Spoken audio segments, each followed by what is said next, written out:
The first time they mocked her, Maya Novak said nothing. The first time they tried to shove her, she stepped aside. But the moment a hand reached for her face, that's when everything changed.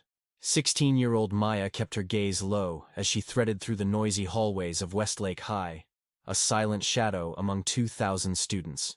Another town, another school, another year of pretending not to exist. Her father's military orders had uprooted her life so many times that blending into new places had become second nature. Petite at 5'4", with restless brown curls and oversized glasses shielding sharp, watchful eyes, Maya didn't look like trouble. She didn't act like it either. What no one here knew, what they never guessed, was that under her quiet shell was a girl trained in Brazilian jiu-jitsu since she could walk. A girl who could level opponents twice her weight without blinking. But her father's words echoed louder than her fists ever did. Strength is knowing when you don't need to show it. Westlake High sprawled like a red brick fortress on the town's edge, ruled not by teachers but by invisible social laws. Maya had mapped the terrain within days. Danger zones like the rear hallway by the gym, the smoker's alley behind the cafeteria, and worst of all, the east stairwell. That's where Vince DeRosa and his crew reigned. Vince, sharp suits, sharper smirk. Travis, linebacker muscle, linebacker brain. Dylan, meaner than he was smart, and proud of it. Maya learned fast. Avoid them, stay invisible, survive. For 2 blessed weeks, it worked. She zigzagged between classes like a ghost, spent lunch hours buried in library books, avoided eye contact like a soldier crossing enemy lines. But hiding has an expiration date, and hers ran out on a Tuesday. Hurrying to chemistry, arms overloaded with textbooks, Maya turned a corner and slammed into a wall of muscle. Travis Wheeler. "Watch it," he barked, scowling down at her. "Sorry," Maya muttered, stepping sideways. "You're new, right?" His voice followed her. Maya didn't look back. "Yeah." He repeated her name like he was tasting it. Ugly. Mocking. Maya. The way he said it twisted her stomach into knots. Predators always spotted the quiet ones first. The next day, it escalated. Maya was fumbling with her locker when a shoulder clipped her hard. Her books exploded across the floor. She turned to see Dylan laughing, tossing a wink over his shoulder. "Butterfingers," he called. By Friday, it was Vince himself sliding into the seat across from her in the cafeteria, smirking like a cat with a trapped mouse. "So you're the charity case," he drawled, voice low enough to be private but sharp enough to cut. Maya didn't respond. She kept her eyes on her lunch tray. Vince leaned closer, the scent of expensive cologne and something rotten hanging around him. "Thing is, new girl," he murmured, "there's rules around here. You're not one of us. You don't sit here. You don't breathe here. You get it?" Maya chewed slowly, pretending not to hear.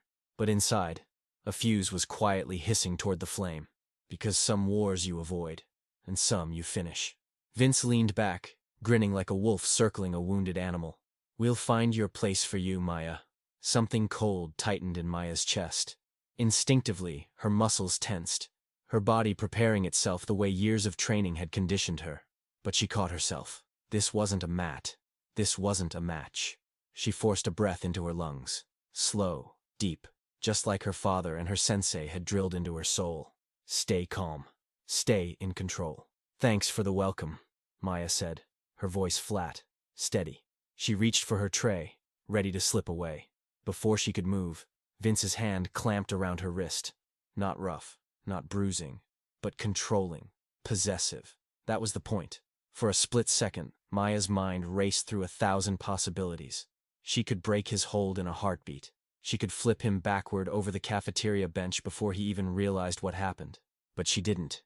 She just yanked her arm free and walked off without a word, the sound of mocking laughter chasing her out into the hallway. It didn't stop there. It got worse. Books knocked from her arms. Her locker jammed shut with chewing gum. Cruel whispers in the corridors. Ugly, false, relentless. And when she sat quietly in class, paper balls would bounce off the back of her head, thrown when the teacher's back was turned. None of it was new. None of it broke her. Maya kept walking, kept breathing, and each night she returned home, tied up her hair, wrapped her hands, and poured her frustration into the heavy bag in the garage. Strike after strike after strike, until she could barely stand. She reminded herself, you don't react. You don't give them what they want. You stay above it. But Vince and his gang didn't understand silence.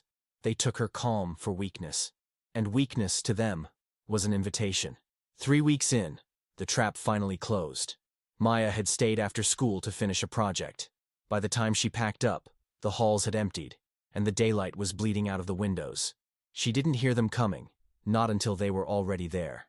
Vince, Travis, Dylan cornered her at the east stairwell, their shadows long and twisted on the walls. "Well, look who we found," Vince drawled, his voice bouncing off the concrete steps.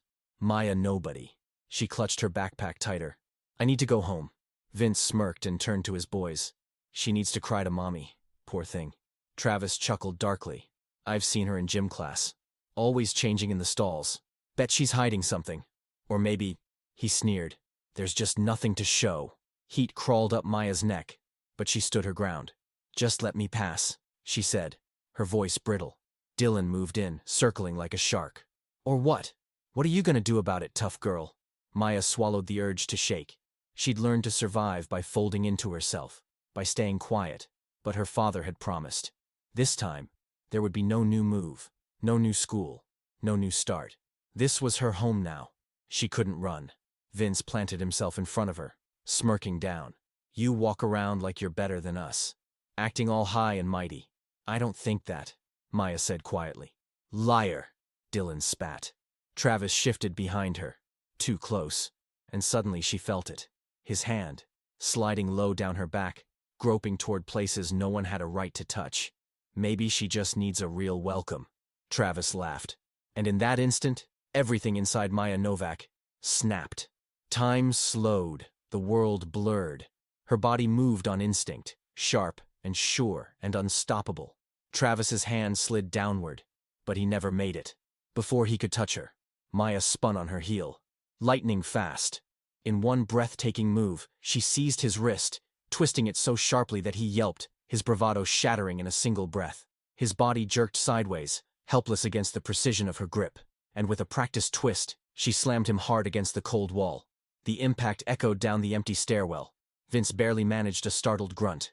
Before he could react, Maya was already moving. Fast, fluid, unstoppable. Her foot swept out in a calculated arc, knocking Vince's legs out from under him. He hit the floor with a crash, the smugness evaporated by the force of gravity and pain. Air whooshed from his lungs in a pitiful gasp. Dylan, the last one standing, lunged toward her with a wild, desperate roar. Maya sidestepped neatly, using his own momentum to flip him over her hip like he weighed nothing. He slammed into the tiles beside Vince with a grunt. Silence flooded the stairwell. 3 boys, the self-proclaimed kings of Westlake High, now groaning at her feet. Maya stood over them, composed, unflinching, like a silent storm that had already passed. "Don't ever touch me again," she said, her voice calm and low, each word slicing through the air sharper than any punch could. "Don't speak to me. Don't even look at me. Stay away." Travis scrambled up first, clutching his twisted wrist, his face a toxic cocktail of pain and humiliation. "You're crazy," he spat, nursing his bruised pride. "No," Maya corrected coolly, pushing her glasses up her nose. "I'm trained. There's a difference." Without another word, she stepped neatly over Vince's heaving body and headed down the stairs. Only when she reached the doors leading outside, the cool rush of late-afternoon air hitting her flushed cheeks, did Maya allow herself to feel. Her hands trembled, the adrenaline coursing through her veins like wildfire. She wasn't scared. She was free. "Dad's going to kill me," she thought grimly. But deep down, she knew he would be proud. Because this wasn't anger. This wasn't revenge. This was survival. What Maya didn't know was that they weren't alone in that stairwell. Aisha, the girl who had first warned her about Vince, had seen the entire confrontation, frozen halfway up the steps.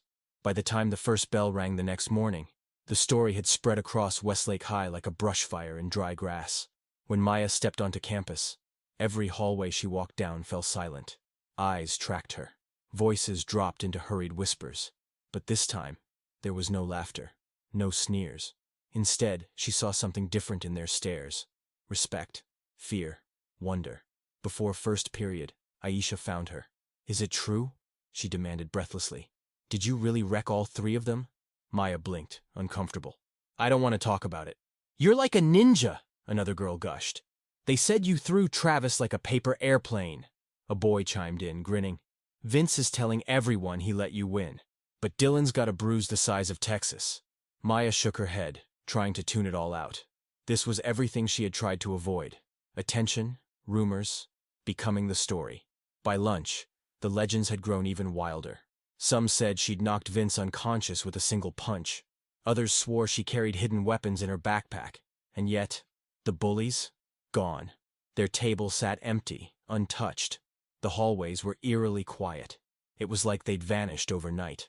Maya was picking at her lunch in the cafeteria, doing her best to disappear again, when a shadow fell across her tray. She looked up, and there, standing awkwardly, hands shoved into his pockets, was Vince himself. But this wasn't the Vince she'd met before. Gone was the swagger, the arrogance. His shoulders drooped. A dark bruise bloomed beneath his collarbone. "What do you want?" Maya asked, her voice sharper than she intended. Vince shifted uncomfortably, eyes flicking around the cafeteria like he was hoping someone, anyone, would save him. All across the lunchroom, eyes watched them. Whispers rose and fell like a tide. Vince shifted awkwardly in his seat. "I just wanted to say," he muttered, voice cracking slightly. "What happened yesterday? It shouldn't have gone down like that." Maya didn't even blink. "If you and your friends leave me alone," she said flatly, "it won't happen again." Vince swallowed hard and gave a stiff nod. "That's fair," he mumbled. Then, quieter, almost boyish in his confusion, he added, "Where'd you learn to fight like that?" Maya allowed the faintest smile to tug at her mouth. "My dad started training me when I was 7, she said calmly. "Black belt in Brazilian Jiu-Jitsu. MMA since I was 10. Vince's eyebrows shot up. "Seriously?" He looked half amazed, half terrified. "That's actually pretty cool." Before Maya could respond, a sharp buzz filled the cafeteria. The PA system crackled overhead.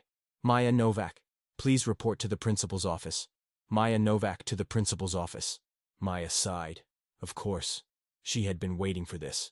"Guess my time's up," she muttered, grabbing her tray. "It wasn't me," Vince blurted, desperate. "And it wasn't Travis or Dylan either. We didn't snitch." Maya paused, studying him. For once, he looked honest. Maybe humiliation had knocked some decency into him. "Thanks," she said simply, and walked away. As she made her way down the long, echoing halls, Maya steeled herself. She knew the routine.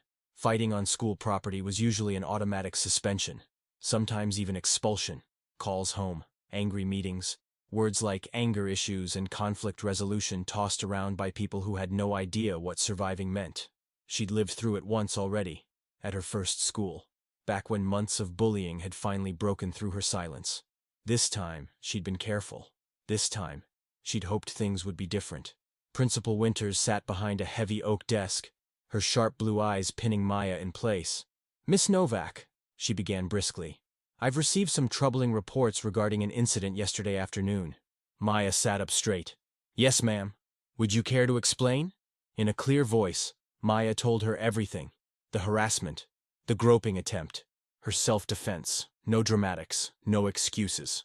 "I know fighting isn't allowed," she finished, "and I'm ready to accept whatever punishment you think is fair. But I need you to understand, I only acted to protect myself." Principal Winters listened without a word, her face unreadable.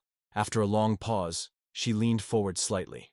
"Miss Novak, are you aware there are security cameras in every stairwell?" Maya's stomach flipped. "No, ma'am." Winters picked up a small remote and pointed to a screen on the wall. "Let's watch it together." The footage flickered on, grainy but clear. There it was. Maya, cornered. Travis reaching for her. Her moves, fast, controlled, purely defensive. It was all there. Everything she'd said. Every action justified. Principal Winters paused the video, her voice firmer now. "Sexual assault and bullying are zero-tolerance offenses here," she said. "All 3 boys have been suspended. And Mr. Wheeler, he'll be facing additional action." Maya blinked, stunned. "I'm not in trouble?" "For defending yourself?" Winters said, a rare, small smile tugging at her lips. "Of course not."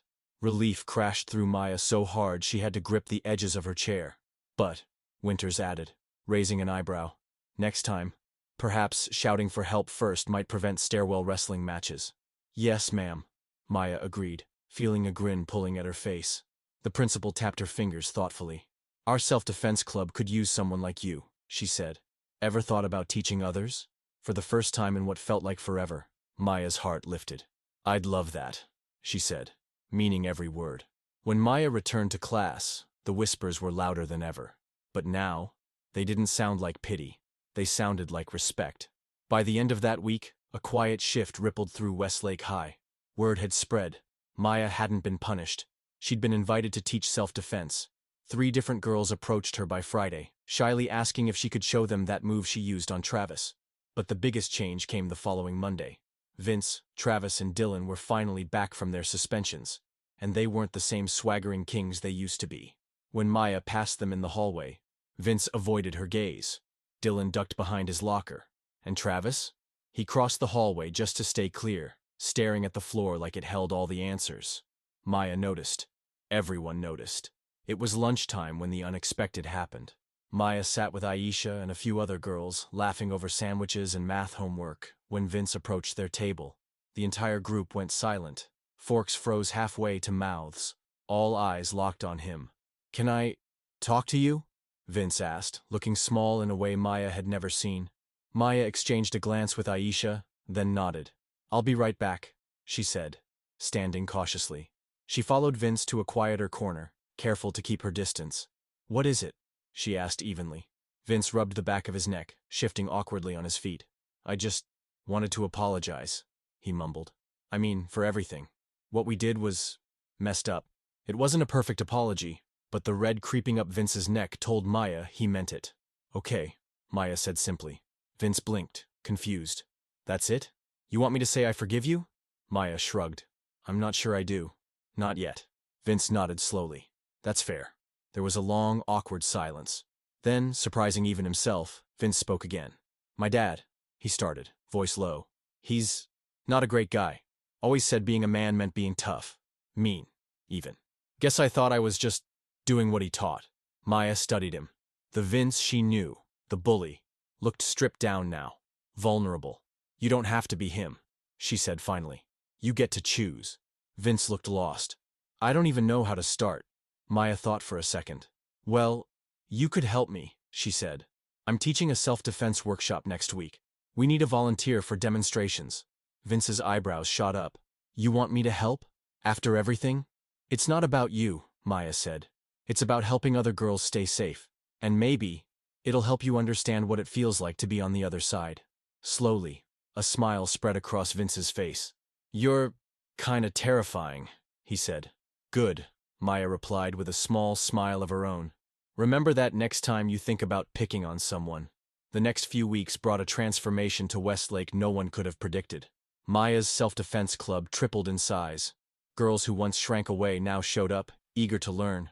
Vince kept his promise, showing up every session, letting Maya flip him onto mats while the girls cheered. Even Dylan found his way to redemption, joining the art club and channeling his sharp mind into murals and sketches instead of cruel caricatures. Travis, after a serious sit-down with his coach, became almost painfully polite, stammering awkward apologies to anyone he'd bullied. And for the first time in years, Maya had something she never thought she'd find again. Friends, real ones. Not people who feared her. People who respected her. Aisha, along with half the self-defense club, became her inner circle, inviting her to study groups, movie nights, and weekend bonfires. One golden afternoon, as Maya walked home under the falling leaves, she heard hurried footsteps behind her. Turning, she found Travis jogging up, slightly out of breath. "Hey," he said, awkwardly rubbing his neck. "Can I walk with you?" Maya nodded, cautious but open. They walked a few minutes in silence before Travis finally spoke. "I never properly apologized," he said quietly, "for, trying to—" He trailed off, his face burning red. Maya waited, letting him struggle. Some things needed to be said. No shortcuts. As winter break approached, change felt almost stitched into the air at Westlake High. After everything, Maya wasn't walking through the halls like a shadow anymore. She stood taller now. Not arrogant, not loud, just present. And somehow, that quiet strength echoed louder than any punch ever could. One chilly afternoon, as she slung her backpack over her shoulder, she heard footsteps behind her. Travis jogged to catch up, looking hesitant but determined.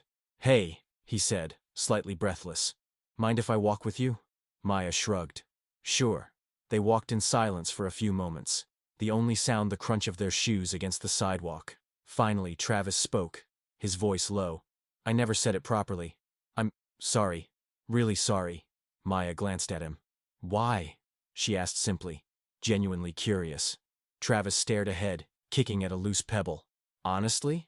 I thought I could. Thought it made me look cool, tough. Vince and Dylan were watching. I just went along with it. He shook his head, voice tight with regret. Because that's what guys like us do to girls like you.